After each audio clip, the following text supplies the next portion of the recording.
사도신경으로 신앙 고백하겠습니다. 전능하사 천지를 만드신 하나님 아버지를 내가 믿사오며 그 외아들 우리 주님 예수님 그리스도를 믿사오니 이는 성령님으로 잉태하사 동정녀 마리아에게 나시고 본디오 빌라도와 저의 죄 때문에 고난을 받으사 십자가에 못 박혀 죽으시고 장사한 지 사흘 만에 죽은 자 가운데서 다시 살아나시며 하늘에 오르사 전능하신 하나님 우편에 앉아 계시다가 거기서부터 산자와 죽은 자를 심판하러 오시리라. 성령님을 믿사오며 거룩한 공예와 성도와 서로 교통하는 것과 죄를 사하여 주시는 것과 몸이 다시 사는 것과 영원히 사는 것을 믿사옵나이다. 아멘. 찬송 주님의 마음을 본받는 자 찬양 드리겠습니다. 주님의 마음을 본받는 자 그 마음에 평강이 찾아오면 험악한 세상을 이길 힘이 하늘로부터 임함이로다. 주님의 마음 본받아 살면서 거룩하심 나도 이루리. 주님 모습 내본에 안 보이며 검성 내기에 안 들려도 내 영혼 날마다 주님 만나 신령한 말씀 늘 배우도다. 주님의 마음 본받아 살면서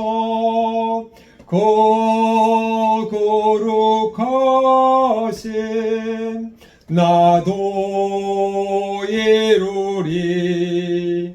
가는 길 거칠고 험하여도 내 맘에 불평이 없어지면 십자가 고난을 이겨내신 예수님 마음 본받음이라.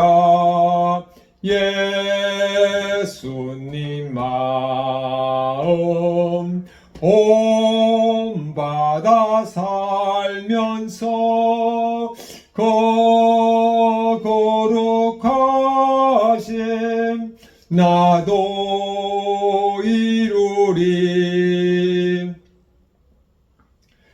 주 예수님 세상에 다시 오실 그날의 무성도 변화하여 예수님 빛나는 그 형상을 다 함께 보며 주님 찬양하리.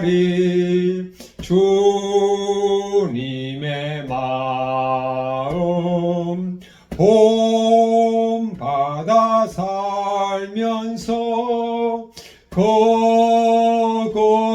거룩하심 나도 이루리. 아멘. 아버지 감사합니다.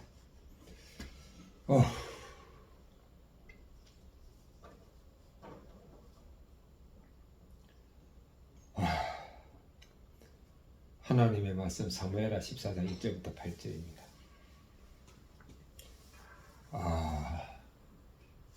어제 운전하면서 갈라디아 4장에 하나님께서 예수님의 영을 제 마음에 보내셔서 저를 하나님의 아들로 삼으시고 제가 하나님을 아버지라 부를 수 있게 해주셨다는 말씀을 들으면서 눈물이 났는데 오늘도 찬양 부르면서 그 생각하니까 또 눈물이 나네요. 주님 감사합니다.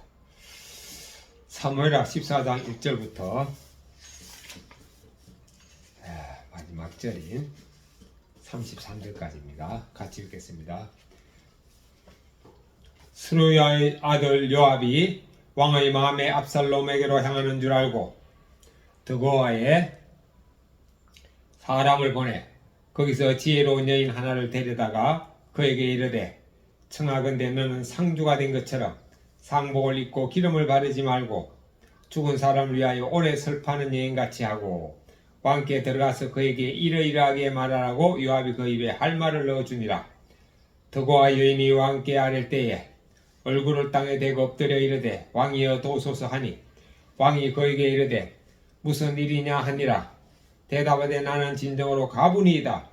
남편은 죽고 이 여종에게 아들 둘이 있더니 그들이 더일에서 싸우나 그들을 말리는 사람이 아무도 없으므로 한 아이가 다른 아이를 쳐 죽인지라.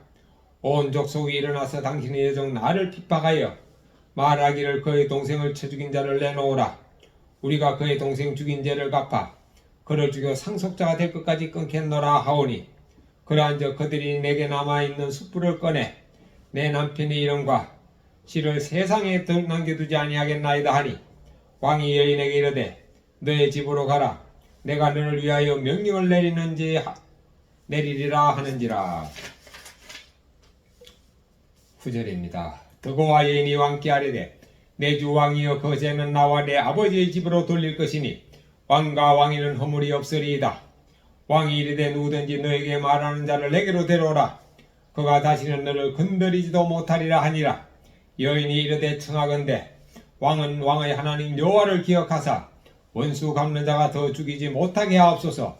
내 아들을 죽일까 두렵나이다 하니 왕이 이르되 여호와께서 살아계심을 두고 맹세하노니 너의 아들의 머리카락 하나도 땅에 떨어지지 아니하리라 하니라. 여인이 이르되 청하건대 당신의 여종을 용납하여 한 말씀을 내 주 왕께 여쭙게 하옵소서 하니 그가 이르되 말하라 하니라. 여인을 이르되 그러면 어찌하여 왕께서 하나님의 백성에게 대하여 이 같은 생각을 하셨나이까. 이 말씀을 하심으로 왕께서 죄 있는 사람같이 되시면 내 쫓긴 자를 왕께서 집으로 돌아오게 하지 아니하심이니이다. 우리는 필경 죽으리니 땅에 쏟아진 물을 다시 담지 못함 같을 것이오나 하나님은 생명을 빼앗지 아니하시고 그 방책을 베푸사 내 쫓긴 자가 하나님께 버린 자가 되지 아니하게 하시나이다. 이제 내가 와서 내 주 왕께 이 말씀을 여쭙는 것은 백성들이 나를 두렵게 하므로 당신의 여종이 스스로 말하기를 내가 왕께 여쭈오면 혹시 종이 청하는 것을 왕께서 시행하실 것이라. 왕께서 들으시고 나와 내 아들을 함께 하나님의 기업에서 끊을 자의 손으로부터 주의 종을 구원하시리라 함이니이다. 당신의 여종이 또 스스로 말하기를 내 주 왕의 말씀이 나의 위로가 되기를 원한다 하였사오니 이는 내 주 왕께서 하나님의 사자같이 선과 악을 분간하심이니이다. 원하건대 왕의 하나님 여호와께서 왕과 같이 계시옵소서.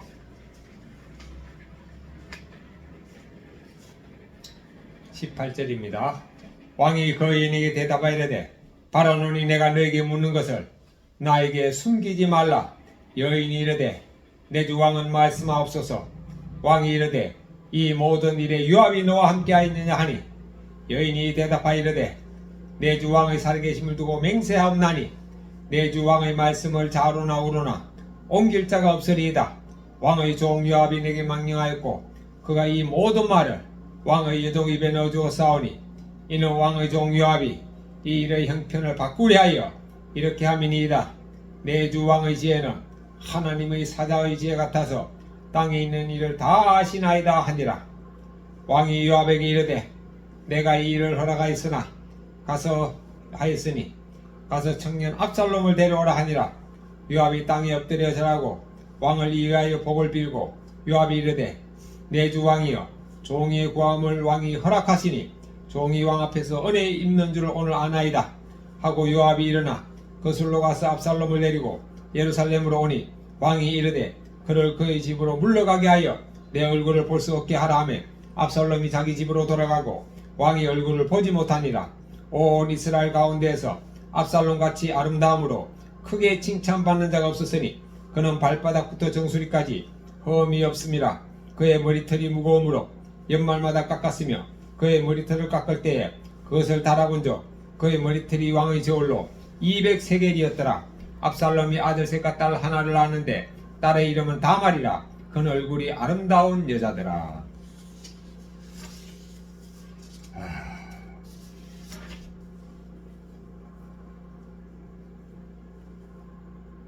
28절입니다.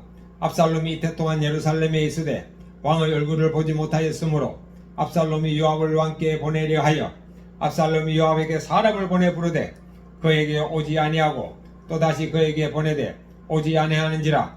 압살롬이 자기의 종들에게 이르되 보라, 요압의 밭이 내 밭 근처에 있고 거기 보리가 있으니 가서 불을 지르라 하니라. 압살롬의 종들이 그 밭에 불을 질렀더니 요압이 일어나 압살롬의 집으로 가서 그에게 이르되 어찌하여 내 종들이 내 밭에 불을 질렀느냐 하니 압살롬이 요압에게 대답하되 내가 일찍이 사람을 너에게 보내 너를 이리로 오라고 청한 것은 내가 너를 왕께 보내 아뢰게 하기를 어찌하여 내가 거슬에서 돌아오게 되었나이까. 이때까지 거기에 있는 것이 내게 나았으리이다 하리 함이로라.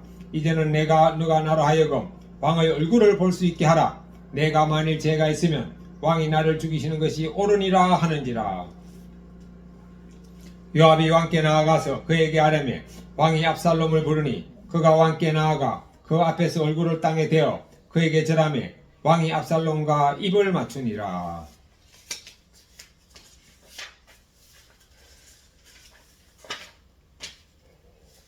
오늘 말씀의 내용을 간단하게 먼저 요약하면은요, 압살롬이 암논을 죽이고 이제 피신해 있었는데 2년이 피신해 있었는데 요압이 보니까 그 왕의 마음이 압살롬을 그리워하고 압살롬을 향하여 있는 것을 보고 드고아에 있는 지혜로운 여인 한 사람을 선택해 가지고 왕 앞에 가가지고 압살롬을 데려올 수 있는 비유의 말을 전합니다. 그래 그 여인이 왕께 가가지고 이제 말하고, 그래서 왕은 압살롬을 데려오라고 하고 압살롬은 왕께 나가가지고 이제 뭐 데려오라고 했지만 다윗 왕은 압살롬을 만나지 않습니다. 그러니까 다윗 왕의 마음에는 압살롬을 사랑하는 마음도 있고 또한 압살롬이 암논을 죽인 그 미워하는 마음이 교차하다 보니까 압살롬을 데리고는 왔지만 그리움에 데리고는 왔지만 또 그 미움도 있기 때문에 만나질 않는 거죠. 그러다가 이제 한 2년 지나서 압살롬이 요청하고 요압이 왕께 나가가지고 이제 중재를 해가지고 다윗 왕은 압살롬을 불러가지고 입을 맞춥니다. 이게 이제 오늘 말씀의 요약입니다. 자세히 살펴보겠습니다.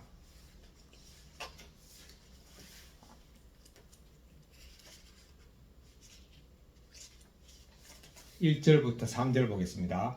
스루야의 아들 요압이 왕의 마음이 압살롬에게로 향하는 줄 알고 드고아의 사람을 보내 거기서 지혜로운 여인 하나를 데려다가 그에게 이르되 청하건대 너는 상주가 된 것처럼 상복을 입고 기름을 바르지 말고 죽은 사람을 위하여 오래 슬퍼하는 여인같이 하고 왕께 들어가서 그에게 이러이러하게 말하라고 요압이 그의 입에 할 말을 넣어주니라.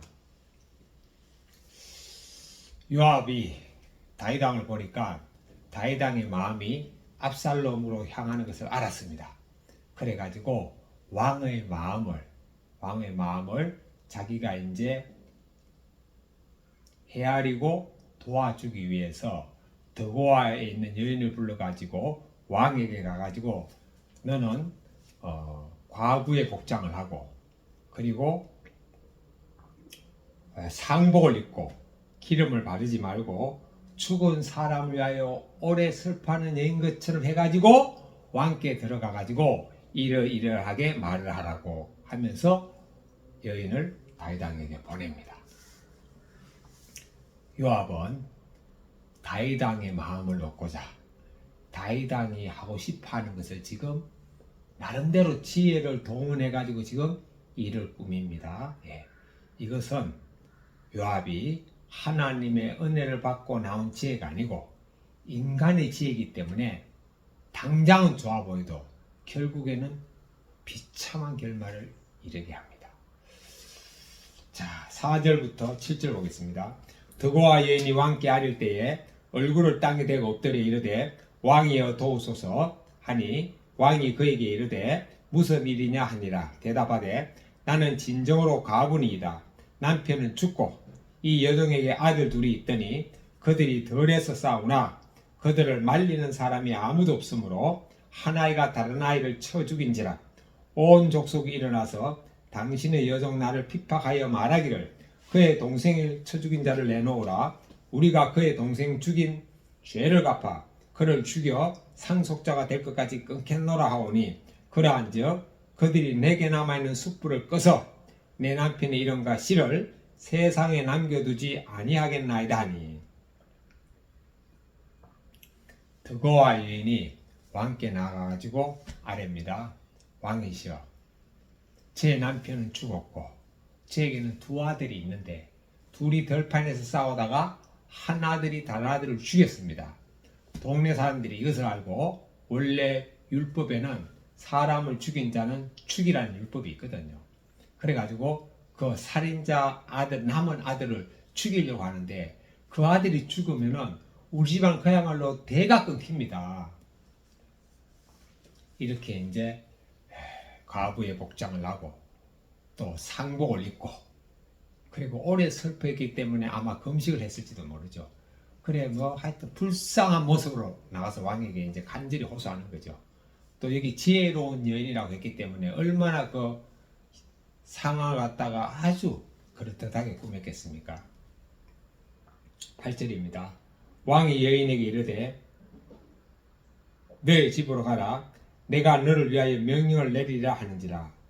왕이 들어보니까 그럴듯하거든요. 예, 그래가지고 물론 사람을 죽인 자는 죽어야 하는 율법이 있지만 그 율법을 따른다고 그 아들까지 죽여버리면은 그 대가 끊기잖아요. 그래서 다윗 왕은 다른대로 지혜를 발휘해가지고 그 여인을 불쌍히 여겨서 너를 위하여 명령을 낸다고 했죠. 즉 내 청을 들어주겠다고 했습니다. 자, 이 말씀과 관계되는 큐티인 간정, 고광수님의 간정문입니다. 죽어지지 않는 혈기. 저는 세상에서 허랑방탕하게 살면서 바람을 피우고 가족을 돌보지 않다가 이혼 직전까지 갔습니다. 그러던 어느 날 술에 잔뜩 취해 밤늦게 들어와 잠에 골아떨어졌을 때입니다. 새벽에 발목에 물이 떨어지는 느낌이 나서 눈을 떠보니 아내가 눈물을 흘리며 기도하고 있었습니다. 그런 아내를 보니 하나님이 궁금해져서 성경책을 읽기 시작했습니다. 참 대단하네요. 이후 저는 하나님의 은혜로 신앙생활을 이어갔지만 요압처럼 여전히 제 이익만 쫓아 인간적인 생각을 하고 살았습니다. 그러다 결국 혈기를 참지 못하고 아내에게 폭력까지 행사했습니다. 주님은 이런 저를 거듭나게 하시려고 말씀을 묵상하도록 인도하셨습니다.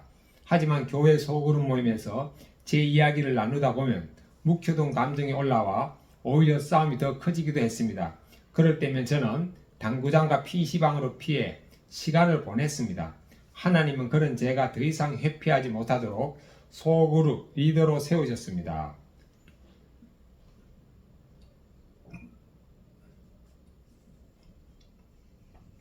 그러나 재작년에는 아내와 심하게 다투다가 SNS 소그룹 리더 단체 대화방을 나오기도 했습니다. 그럼에도 공동체를 떠나지 않고 계속 말씀을 들으니 그동안 아내의 말을 인정하지 않고 혈기 부린 것이 괜찮은 죄인으로 보이고 싶은 인정 중독 때문임을 알게 되었습니다. 이후 병원에 가서 분노 조절약을 처방받아 먹으니 화가 가라앉고 가정의 평화가 찾아왔습니다. 물론 아직도 혈기가 완전히 제어되지는 않았습니다. 드고와 여인의 상소를 듣고도 자기 이야기임을 깨닫지 못한 다윗처럼 아내와의 갈등이 너무 싫어서 회피하기만 했던 죄인입니다. 이런 제가 말씀과 공동체를 통해 문제를 직면하도록 도와주시고 가정을 중수하게 하신 하나님 감사합니다. 적용 1. 막말로 상처 준 아내에게 사과하고 아내의 말을 무시하지 않겠습니다. 적용이 혈기가 올라올 때 주님께 불쌍히 여겨달라고 기도하고 큐티 말씀을 다시 묵상해 보겠습니다. 아멘. 9절부터 11절입니다. 더고와 여인이 왕께 아뢰되 내 주 왕이여 그 죄는 나와 내 아버지의 집으로 돌릴 것이니 왕과 왕위는 허물이 없으리이다. 왕이 이르되 누구든지 너에게 말하는 자를 내게로 데려오라. 그가 다시는 너를 건드리지 못하리라 하니라. 여인이 이르되 청하건대 왕은 왕의 하나님 여호와를 기억하사 원수 갚는 자가 더 죽이지 못하게 하옵소서. 내 아들을 죽일까 두렵나이다. 왕이 이르되 여호와께서 살아계심을 두고 맹세하노니 네 아들이 머리카락 하나도 땅에 떨어지지 아니하리라 하니라. 왕이 더고와 여인에게 너의 말대로 해주겠다고 집에 돌아가라고 했지만 더고와 여인은 돌아가지 않고 다시 왕에게 간청을 합니다.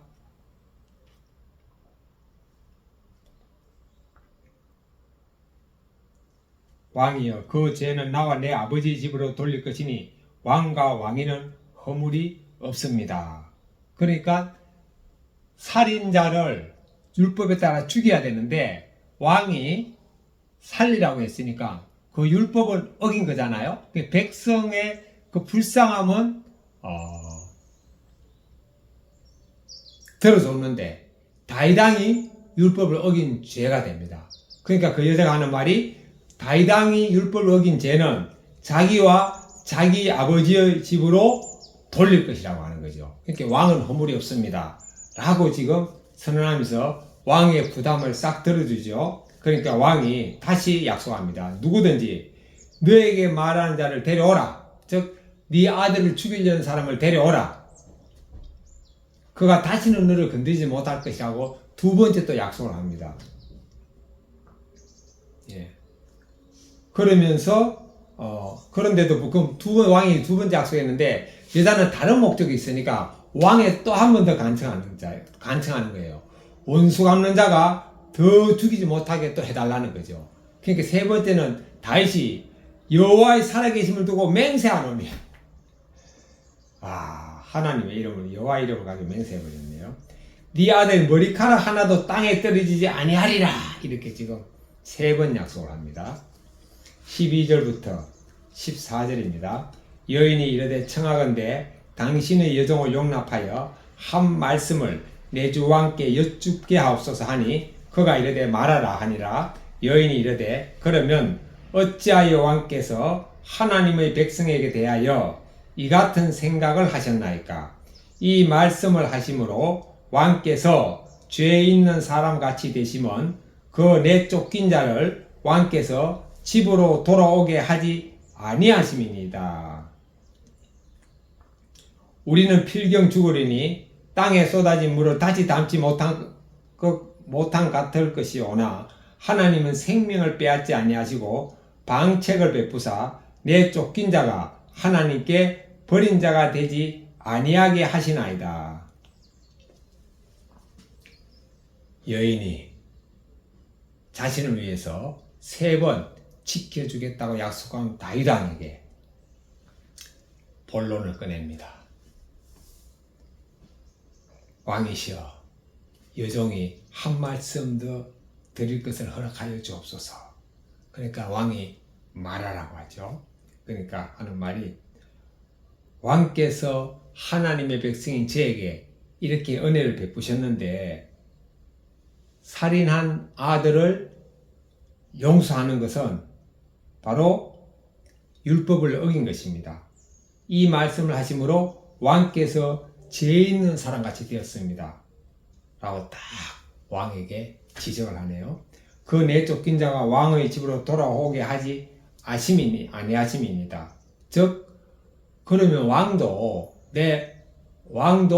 그러니까 그 과부의 아들도 비록 사람을 죽였지만 그 아들을 살려주라 그랬잖아요. 예. 그러면은 왕의 아들도 압살롬이 암논을 죽였지만 그 압살롬을 용서해야 된다는 거죠. 15절부터 17절입니다. 이제 내가 와서 내 주와 함께 이 말씀을 여쭈는 것은 백성들이 나를 두렵게 하므로 당신의 여종이 스스로 말하기를 내가 왕께 여쭈면 혹시 종이 청하는 것을 왕께서 시행하실 것이라 왕께서 들으시고 나와 내 아들을 함께 하나님의 기업에서 끊을 자의 손으로부터 주의 종을 구원하시리라 함이니라. 당신의 여종이 또 스스로 말하기를 내 주 왕의 말씀이 나의 위로가 되기를 원한다 하였사오니 이는 내 주 왕께서 하나님의 사자같이 선과 악을 분간하심이니이다. 원하건대 왕의 하나님 여호와께서 왕과 같이 계시옵소서. 그래서 여인은 자기가 백성들이 자기 아들을 죽이는 것이 두려워가지고 왕에게 와가지고 이 사실을 말씀드리면은 왕이 들으실 줄 알고 자기가 왔다는 거죠. 예. 그러면서 왕의 말씀이 저에게 위로가 됩니다. 그리고 왕은 하나님의 사자같이 선과 악을 분간하십니다. 그래서 다윗 왕을 하나님의 사자로 이렇게 추켜 세웁니다. 그러면은 하나님의 사자라는 말을 들은 사람 중에 기분 나빠할 사람이 누가 있겠어요? 다윗도 당연히 기분 좋죠. 예. 그러면서 원하건대 왕의 하나님 여호와께서 왕과 같이 계시옵소서. 이게 또 얼마나 축복의 말입니까? 그런데 구약 시대는 여호와 하나님이 다윗과 함께 계시는 것이 큰 은혜였는데 오늘날에는 예수님이 함께 있는 것이 아니고 우리 안에 계시니까 이게 또 얼마나 은혜입니까? 예. 예수님께서 마태복음 28장 마지막 절에 가서 내가 세상 끝날까지 너희와 항상 함께 있으리라. 항상 함께 있는다는 거죠. 예수님은 우리와 항상 함께 있지만 우리가 의식하지 못하기 때문에 항상 함께 있지 않는 것처럼 느껴지는 거죠. 예. 항상 함께 있으리라. 그러니까 성경 말씀은 예수님이 나와 항상 함께 있으리라고 하셨고 내가 살다가 예수님 나와 함께 있는 것 같지 않다라고 느끼면 어떤 게 맞을까요? 성경 말씀이 맞을까요? 내 생각이 맞을까요? 성경 말씀이 맞을까요? 내 느낌과 감정과 기분이 맞을까요? 당연히 성경 말씀이 맞죠. 내가 예수님과 함께 있음을 느끼든 못 느끼든 그거는 내 마음과 내 감정과 내 느낌이고 예수님은 항상 저와 함께 있음을 성경 말씀하고 있습니다. 이것이 믿어지고 이것이 믿는 것이 우리에게 큰 복인 것이죠. 예수님이 함께 하시면 첫째, 두려울 것이 뭐가 있겠습니까? 예수님이 함께 하시면 부족한 것이 뭐가 있겠습니까? 예수님이 함께 하시면 불안할 것이 뭐가 있겠습니까? 예수님이 함께 하시는데 93년 10월 달에 예수님을 그때 온누리교회 다니면서 키스 인터리터 유대인 목사님이 와서 가을 성령 집회할 때 저는 예수님 십자가의 죽으심이 믿어지면서 예수님이 함께 하심이 그때 이제 느껴졌거든요. 그러니까요. 첫째, 모든 스트레스가 다 사라졌습니다. 그때 제가 대한생명 영업소장하고 있었는데 한 12개 정도 되는 영업소에서 나름대로 영업도 그렇게 못하진 않았어요. 그런데도 날마다 그 업적에 대해서 시달리고 막 스트레스가 되는 거예요. 그런데 이게 다 사라졌습니다. 싹 다 사라졌어요. 그거 너무 놀랍더라고요. 그 다음에 미워하는 마음, 싫어하는 마음이 싹 다 사라지고 모든 사람이 다 사랑스러워졌습니다. 왜? 예수님이 저를 위해서 죽었고 믿어지고 제 안에 예수님이 계시니까 예수님이 모든 사람을 사랑하듯이 제 마음이 그냥 다 사랑스러워지더라고요. 세 번째, 하나의 말씀이 성경이 막 읽고 싶어졌습니다. 그래서 막 성경 읽었죠. 예. 저는 그전에는요, 어릴 때부터 교회를 다녔지만 성경은 수면제였습니다.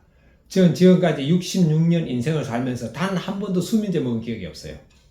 잠 안 오면 저는 그냥 성경책 딱 펼쳐가지고 한두 장 있다 보면 그냥 잠이 듭니다. 왜?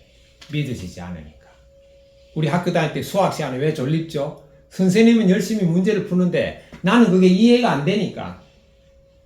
이해가 안 되는 걸 듣고 있으면 머리가 막 어떻게 돼요? 졸립잖아요. 거부반응 일으킵니다. 그래서 막 졸고 자고 하잖아요. 마찬가지로 성경이 안 믿어지니까 졸리는 거예요. 그래서 자는 거예요. 성경이 믿어지면 막 읽고 싶어집니다. 성령님이 계시니까. 그러니까 성경은 모든 성경 하나님의 감동으로 기록되었다 그랬죠. 하나님의 감동으로, 성령님의 감동으로 기록된 성경 말씀과 제 안에 오신 성령님은 동일한 분이시죠. 그러니까 당연히 믿으시는 거죠. 왜? 제 영은, 제 마음은 예수님의 영, 예수님 마음에 딱 사로잡혔기 때문이죠.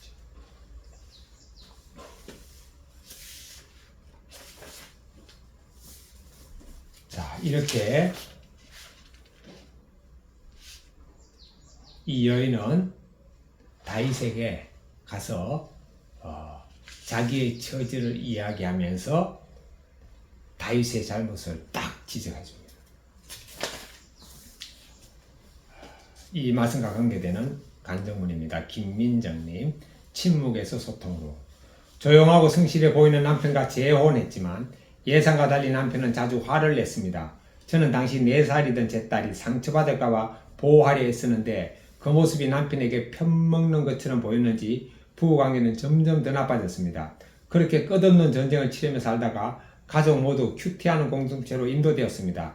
말씀을 들으며 내 마음대로 이혼하고 재혼한 제가 딸한테 큰 상처를 준 문제 엄마임을 깨달았습니다. 요즘 저희 부부는 예전처럼 육탄전을 벌이거나 경찰을 부르지는 않습니다.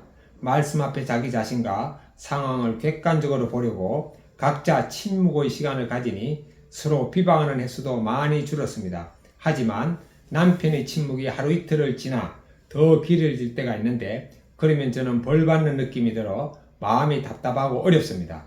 얼마 전 아침 제가 한 계란찜이 평소보다 싱겁게 됐습니다. 음식의 간이 중요한 남편은 겉으로 화를 내진 않았지만 기분이 많이 상해 보였습니다. 사과해도 묵묵부담이니 저는 남편 스스로 침묵을 깨고 나오길 기다렸습니다.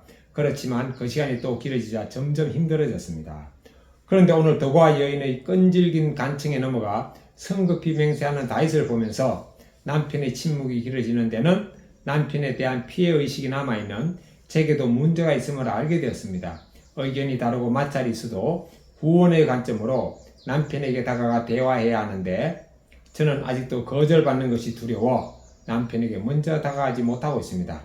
온전한 사랑이 두려움을 내쫓는다고 하셨는데 이제는 하나님이 제게 주신 사랑을 힘입어 남편에게 담대히 다가가 믿음 안에서 소통하는 부부가 되길 소망합니다. 적용일 남편의 불안하고 조급한 마음을 만져주시길 매일 기도하겠습니다. 남편에게 날마다 감사와 칭찬의 말을 한마디씩 하겠습니다. 18절부터 20절입니다. 왕이 그 여인에게 대답하여 이르되 바라노니 내가 너에게 묻는 것을 내게 숨기지 말라. 여인이 이르되 내 주 왕은 말씀하옵소서. 왕이 이르되 이 모든 일에 요압이 너와 함께 하였느냐 하니 여인이 대답하여 이르되 내 주 왕의 살아계심을 두고 맹세하옵나니 내 주 왕의 말씀을 좌로나 우로나 옮길 자가 없으리이다. 왕의 종 요압이 내게 명령하였고 그가 이 모든 말을 왕의 여종의 입에 넣어주어 싸우니 이는 왕의 종 요압이 이 일의 형편을 바꾸려 하여 이렇게 함이니이다. 내 주 왕의 지혜는 하나님의 사자의 지혜와 같아서 땅에 있는 일을 다 아시나이다 하니라. 그 여인의 말을 딱 듣더니 왕이 자기 이야기인 줄 알고 여인에게 묻습니다. 이 모든 일을 요압이 시켜서 한 일이냐고 묻자 여인은 그렇다고 대답합니다. 그러면서 또 마지막에 이렇게 하죠. 내 주 왕의 지혜는 하나님의 사자의 지혜와 같아서 땅에 있는 일을 다 아시나이다. 하에 다윗 왕을 하나님의 사자에 비유하고 있습니다. 이게 바로 지혜죠. 상대방에게 듣기 좋은 말을 해줘야지 상대방의 마음이 풀어지고 또 내가 전하고자 하는 말을 수용하는 거죠. 21절부터 24절. 저는 이걸 보면서도 느끼는 게 지금까지 제가 옳다고 생각하는 말은 상대방이 듣고 어떻게 생각할까 어떤 마음일까를 헤아려 보지 않고 제가 말했던 것이 생각납니다. 물론 상대방의 말을 헤아리고 상대방이 기분 나빠할 수 있어도 또 할 말을 해야 되겠죠. 사람에게 좋게 하랴 하나님에게 좋게 하랴 우리가 선택해야 되지. 그럼에도 불구하고 먼저 상대방의 마음을 헤아리는 것이 중요한데 저는 그렇게 못한 적이 너무 많습니다. 오늘 저 자신을 또 돌아봅니다. 내 주 왕의 지혜는 하나님의 사자의 지혜와 같아. 이렇게 상대방을 세워주고 그 마음을 부드럽게 하는 이 지혜로운 여인의 모습을 봅니다. 21절부터 24절입니다. 왕이 요압에게 이르되 내가 이 일을 허락하였으니 가서 청년 압살롬을 데려오라 하니라. 요압이 땅에 엎드려 절하고 왕을 위하여 복을 빌고 요압이 이르되 내 주 왕이여 종의 구함을 왕이 허락하시니 종이 왕 앞에서 은혜 입은 줄을 오늘 아나이다 하고 요압이 일어나 그슬로 가서 압살롬을 데리고 예루살렘으로 오니 왕이 이르되 그의 집으로 물러가게 하여 내 얼굴을 볼 수 없게 하라며 압살롬이 자기 집으로 돌아가고 왕의 얼굴을 보지 못하니라. 왕이 요압을 불러가지고 압살롬을 데려오라고 합니다. 왕의 마음은 압살롬을 보고 싶어하는 마음도 있고 또 사랑하는 아들 암논을 죽인 그 원수같이 미워하는 마음도 양쪽의 마음이 교차했기 때문에 압살롬을 데려오고는 했지만 그 얼굴은 또 보고 싶지 않은 거죠. 그래서 보지 않고 돌려보냈습니다. 25절부터 27절입니다. 온 이스라엘 가운데에서 압살롬같이 아름다움으로 크게 칭찬받는 자가 없었으니 그는 발바닥부터 정수리까지 흠이 없음이라. 그의 머리털이 무거움으로 연말마다 깎았으며 그의 머리털을 깎을 때에 그것을 달아본 적 그의 머리털이 왕의 저울로 200세겔이었더라. 압살롬이 아들 셋과 딸 하나를 낳았는데 딸의 이름은 다말이라. 그는 얼굴이 아름다운 여자더라. 오늘 성경은 온 이스라엘 가운데 압살롬같이 아름다움으로 크게 칭찬받는 자가 없었다. 그러니까 압살롬은 엄청나게 얼굴이 미남이었던 것 같아요.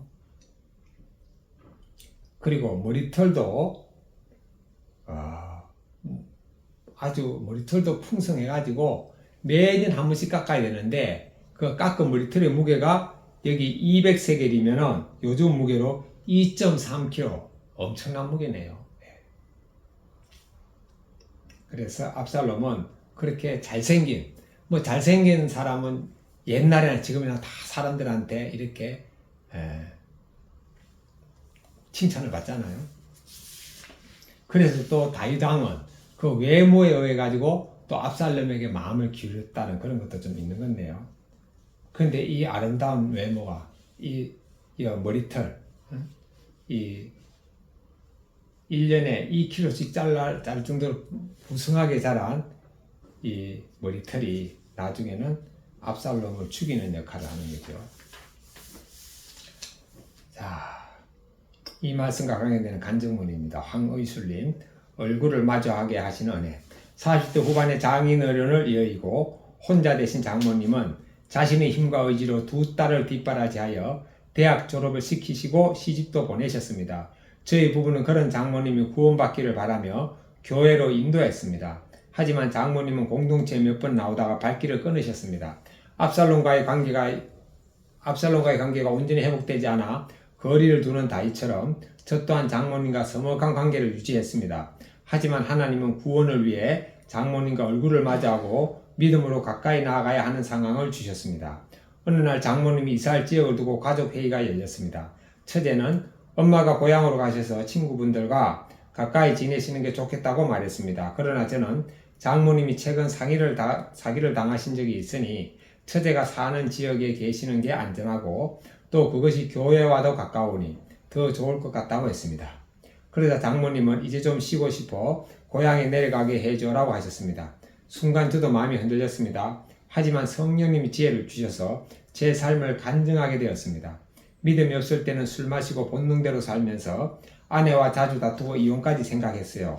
하지만 신앙생활을 하면서 가장의 사명을 갖고 아내와 아이들을 돌봤더니 가정이 회복되었어요. 장모님도 조금은 외롭더라도 자식 근처에 사시면서 예배드리고 공동체 모임에도 나가시면서 자녀들이 구원을 위해 사명을 감당하시면 좋겠어요. 이후 한참을 고민하시던 장모님은 결국 죄의 권면을 받아들여 처제가 사는 지역에 살 집을 구하셨습니다.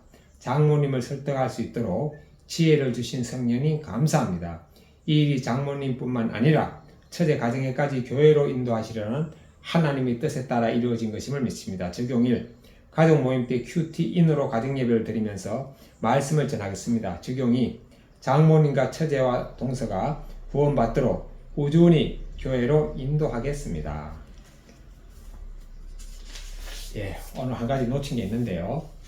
여기 보면은 다윗 왕은 압살롬을 불러들이고 난 다음에 압살롬이 암논을 죽인 죄에 대해서는 전혀 벌하지도 않고 책임을 묻지도 않고 그냥 모르는 척하고 덮어두고 넘어갔습니다. 이것이 나중에 압살롬이 왕을 반역해서 반란을 일으키는 근거가 되는 거죠. 그러면서 자녀들을 교육할 때 그냥 이렇게 지나칠 것도 그러면 자녀의 잘못에 대해서 그냥 지나치는 경우하고 잘못을 지적해서 훈계하는 것 두 길이 있는데 뭐 귀찮기도 하고 뭐 좋은 게 좋다고 그냥 넘어갈 수도 있는데 그렇게 하면 그걸 잘못을 인정을 안 합니다. 예, 귀찮더라도 또 불편하더라도 자녀의 관계가 좀 힘들어질 것 같아도 지적할 건 지적하고 훈계할 건 훈계하고 책망할 거는 책망해야 되는 겁니다. 제가 몇 주 전에 딸이 지금 잠시 장모님 장인어른 댁에서 지금 잠시 동안 이제 그 숙식을 하는데 저희들이 갔을 때 장모님이 뭘 해달라 그러는데 스마트폰에서 말을 할 때 겸손하게 하지 않고 화를 내면서 하는 것을 지켜봤습니다. 그래서 제가 거기서 뭐 한마디 하려고 하다가 그냥 지나쳤거든요. 그러는데 제가 왜 저러지? 우리도 할머니, 장모님, 장인어른한테 저렇게 행동을 안 하는데 라고 하면서 이제 지나쳤는데 나중에 아내도 그냥 지나쳤습니다. 그리고 이제 아내가 딸에게 말하는 것보다 제가 딸에게 말하는 것을 딸이 더 무겁게 여기기 때문에 아내가 저한테 얘기하더라고요. 그걸 왜 지켜봤느냐. 거기에 대해서 확실하게 지적하고 훈계하고 책망해라. 예. 그래서 그 말이 맞아가지고 제가 시간은 좀 지났지만 딸에게 잘못을 지적하고 제가 책망을 했습니다. 예. 그래서 우리는 자녀의 잘못에 대해서 분명히 지적하고 넘어가야 됩니다.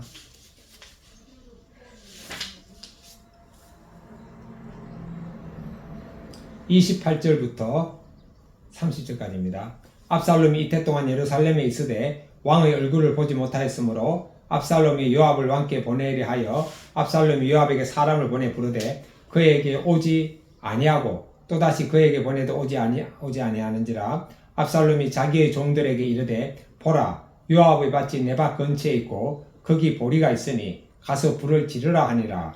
압살롬의 종들이 그 밭에 불을 질렀더니 압살롬이 2년 동안 지나도 왕이 자기를 부르지 않으니까 요압을 통해서 왕을 만나게 해달라고 요청하기 위해서 종을 요압의 집에 보내는데 요압이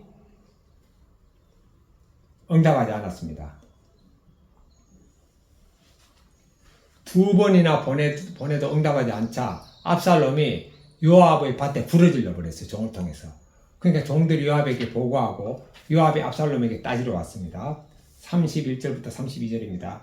요압이 일어나 압살롬의 집으로 가서 그에게 이르되 어찌하여 너의 종들이 내 밭에 불을 지르냐 하니 압살롬이 요압에게 대답하되 내가 일찍이 사람을 너에게 보내 너를 이리로 오라고 청한 것은 내가 너를 왕께 보내 아뢰게 하기를 어찌하여 내가 그 술에서 돌아오게 되었나이까. 이때까지 거기에 있는 것이 내게 나았으리이다 하려 함이로라.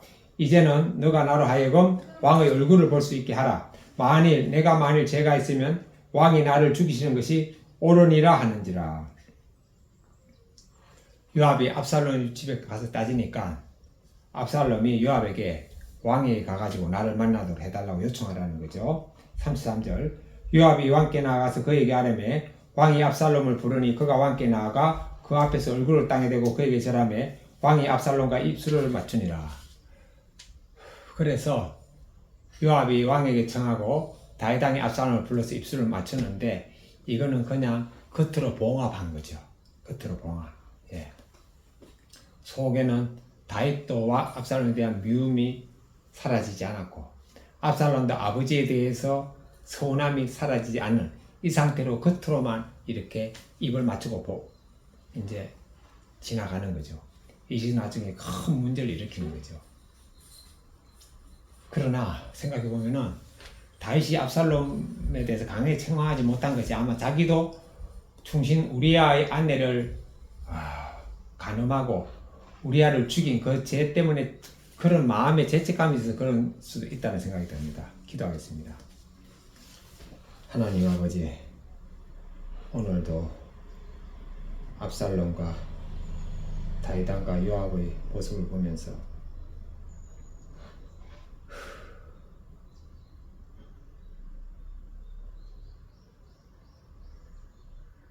인간의 지혜가 아니라 하나님의 지혜를 따라야 하는 겁니다. 예수님의 이름으로 기도드립니다. 아멘. 속에는